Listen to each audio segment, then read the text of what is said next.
Just a reminder, Part 1, this is the debate on Clauses 4 and 5 amendments to Principal Act. The question is that Part 1 stand part. Benjamin Doyle.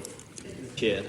I'm pleased to be speaking to this bill in Part 1. Particularly, I'm looking at Clause 4. It's really lovely that we did actually get a RIS, because this bill is being taken through all stages under urgency, which means we don't get the regular opportunity to review this in select committee, where we would be able to air out and question elements of this policy and listen to members of our communities who have concerns and feedback, which is often actually very productive. So I'm going to attempt, as best as possible in the incredibly rushed process that this urgency is demanding, to reflect on and bring those voices here for the Minister to consider. I want to speak specifically to the introduction of annual reviews of a 52-week period, which is mandatory.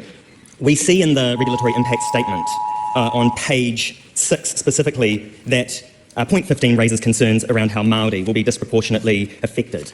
This is, of course, because Māori are disproportionately represented in the welfare system. And we know that there are also intersectional and concurrent benefit needs in this community, which sees Māori people needing to gain assistance through multiple avenues. So if we are introducing a 52-week review period, I'm concerned that Māori will be having multiple benefits reviewed simultaneously, which will increase distress, it will increase unnecessary administrative demands, and it will put extra pressure on communities who are seeking multiple forms of assistance. This seems like an avoidable issue. So I wonder and would like to understand how that will be mitigated. What can the Minister assure will be done to mitigate this kind of compounding pressure that will contribute to mental distress? We see in the RIS that there is mention of the fact that these compounding and intersectional needs will also affect Pasifika peoples. So I want to understand if there has been any advice also to the Minister from relevant ministries or ministers, say for example, Whānau Ora, or the Ministry for Pasifika Peoples. Where are we seeing those considerations taken into account in this bill? We know that Māori and Pasifika people will be impacted. In fact, we see, that the Treaty of Waitangi implications are of concern here. So I want to just understand from the Minister, repeat my two main points, is how will the Minister mitigate the potential impact on Māori who are seeking multiple benefit supports, as is their right, which may impact negatively on their mental well-being. And the second question, to repeat, was what advice has the Minister received from relevant ministries in regards to those communities and the intersectional pressures upon them? Thank you very much. Mr. Chair. Try having 4 devices going off at once with it. So my current cell phone, my old cell phone, and my 2 EFTPOS machines. And my 2 EFTPOS machines were talking. Right, yeah, so that's the alarm that you get if you're a beneficiary when you go into code red. Yeah, that's what should be the alarm, but Working Income will not set up the system to sit there and do that. No. They would sit there and purposely leave it out, so you have it mentally happening, but it doesn't physically happen, so you don't know until it's too late. Yeah. Okay, right. This bill. I've got so many pages of notes about this bill.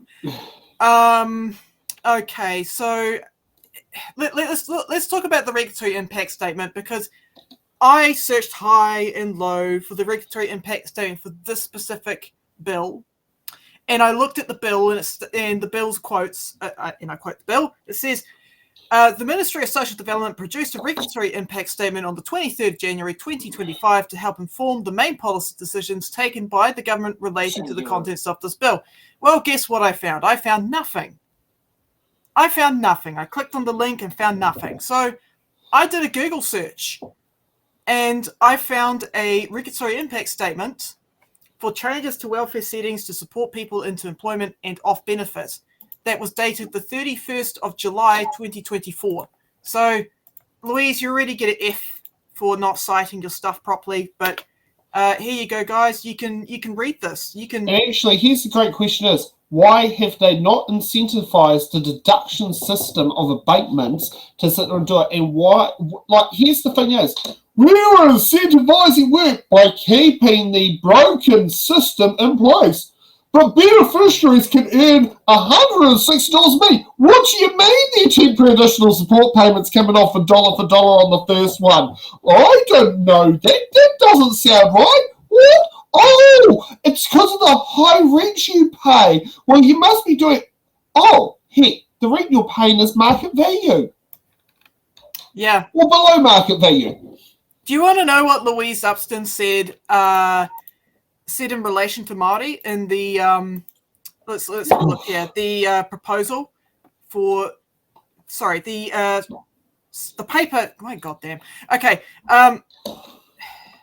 Just click on the link, guys. It's an introduction. Okay, just click on that, and I'll quote it. So basically, it's a proposal. She quotes, or I quote her. She states, "My officials have advised me that the bill is unlikely to comply with the principles of the Treaty of Waitangi. However, my view is that Māori are more likely to benefit from the policies contained within the bill due to their disproportionate representation in the affected cohort, and that those changes will help support them into employment." So, I don't know. Is she proposing to do better than the principles of partnership, active protection, and participation? Who knows?